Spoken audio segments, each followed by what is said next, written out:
नमस्कार साथियों, मैं हूं विनीत यादव। 17 सितंबर को पेरियार जयंती होती है। अब 17 सितंबर को माननीय प्रधानमंत्री जी का जन्मदिन भी होता है, मतलब नरेंद्र मोदी जी का नया वाला जन्मदिन। और 17 सितंबर को ही कुछ सालों पहले से विश्वकर्मा जयंती भी मनाई जाती है। लेकिन अब सरकार ने 17 सितंबर के दिन एक नया शिगूफा छोड़ा है।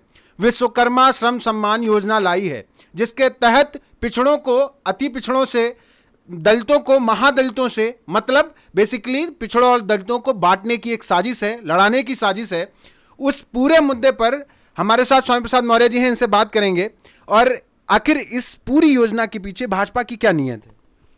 देखिए, कुल मिलाकर के भारतीय जनता पार्टी इस देश के नौजवानों के आंख में धूल झोंक रही है। जब से भाजपा सरकार आई है, देश का नौजवान सरकारी नौकरियों से महरूम हो गया है। यहाँ तक कि आज करोड़ों करोड़ों नौजवानों की फौज बेरोजगार के रूप में तैयार हो गई है। आज graduate, post graduate, engineering pass करने वाले लड़के, यहाँ तक कि अन्य तमाम टेक्निकल एजुकेशन लेने वाले नौजवानों को सरकारी नौकरियां मैसर नहीं हो रही हैं। नतीजा है कि अपने और अपने घर के परिवार की जीविका चलाने के लिए कहीं न कहीं लोहारी, कुहारी, कारीगरी, राजगिरी, बाल बनाना, डलिया बनाना आदि कामों में अपने को लगाकर अपनी जीविका का निर्वहन कर रहे हैं।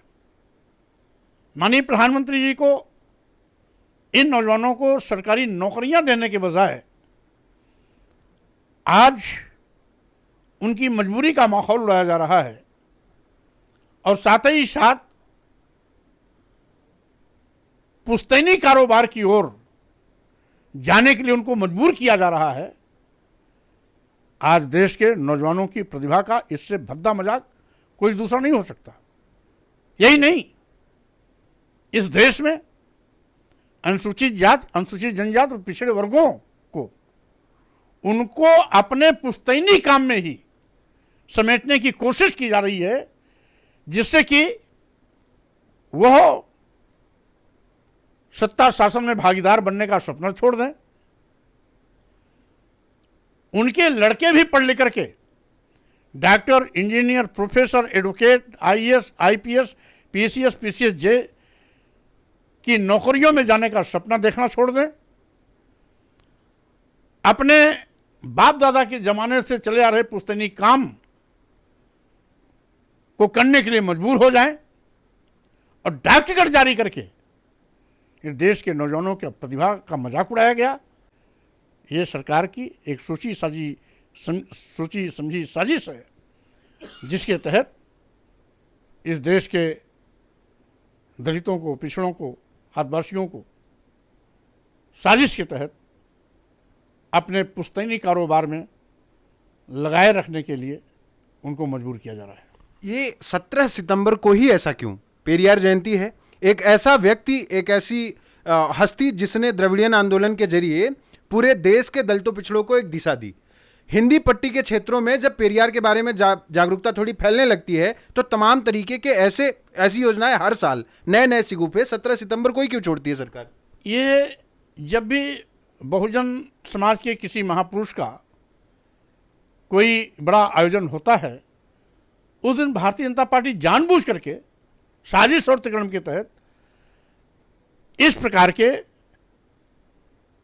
षड्यंत्र करती है, जिससे कि बहुजन के लोग अपने महापुरुषों को भूल जाएं और जो नई व्यवस्था शुरू कर रहे हैं उसके चकाचौंध में फंस करके इनके पीछे खड़े हो जाएं। आपको याद होगा, भारतीय संविधान निर्माता परम पूज्य बाबा साहब डॉक्टर अंबेडकर का परिनिर्वाण दिवस 6 दिसंबर को पड़ता है और 6 दिसंबर को ही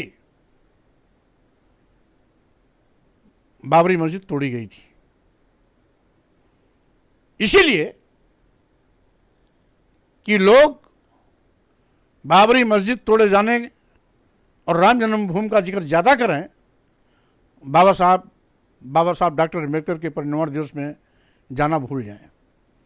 आज जब पेरियार साहब की जयंती है, तो उस दिन जानबूझ करके विश्वकर्मा सम्मान समारोह इसलिए रखा जा रहा है कि जिससे इस देश के आदिवासी दलित पिछड़े अपने महापुरुष पेरियार रामास्वामी नायकर की कृतियों को भूल जाएं, उनके कामों को भूल जाएं, उनके विचारों को भूल जाएं और विश्वकर्मा सम्मान समारोह के चकाचौंध में पढ़ करके दूसरी दिशा देने की कोशिश की जा रही है। तो इससे तो इस देश के दलितों, आदिवासियों, पिछड़ों को बहुत सावधान रहना पड़ेगा। ये कुल मिलाकर के दलितों, आदिवासियों, पिछड़ों को अपने मकड़ जाल में फंसा करके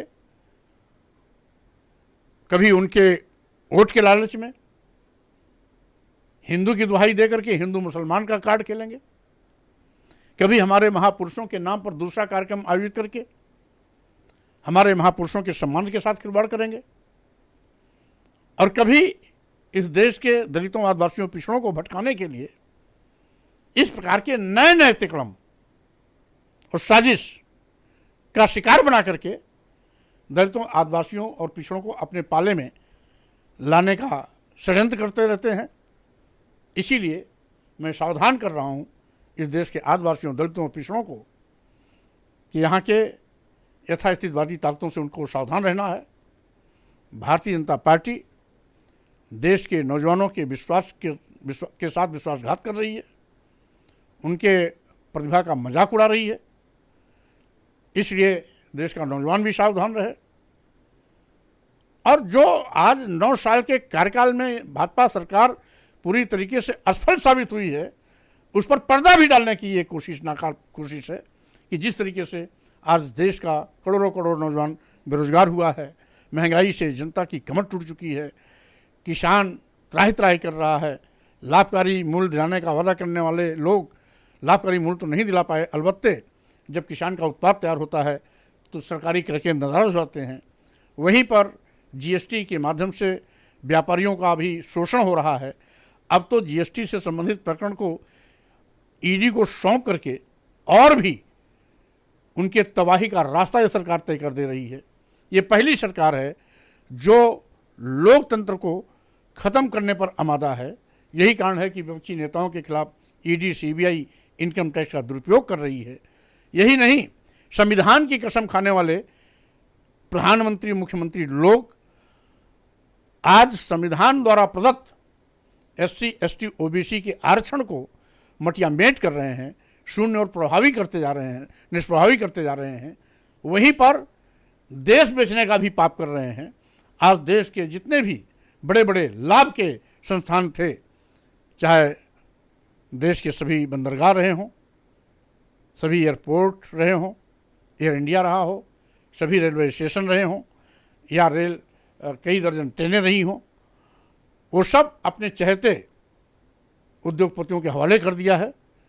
इसके साथ ही साथ LIC जैसी बड़ी संस्था जिसमें लाखों लाख लोग काम करते हैं, उसको भी अपने चहेते उद्योगपतियों को रेवड़ी की तरह बांट दिया है।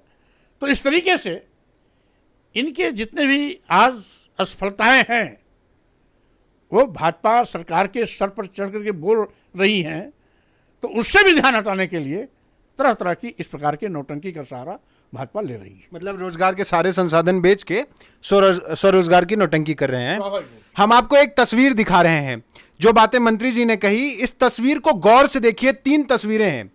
एक आप पहली तस्वीर जो आप अपनी स्क्रीन पर देख रहे होंगे वो पेरियार साहब की है, दूसरी विश्वकर्मा जी की और तीसरी नरेंद्र मोदी जी की।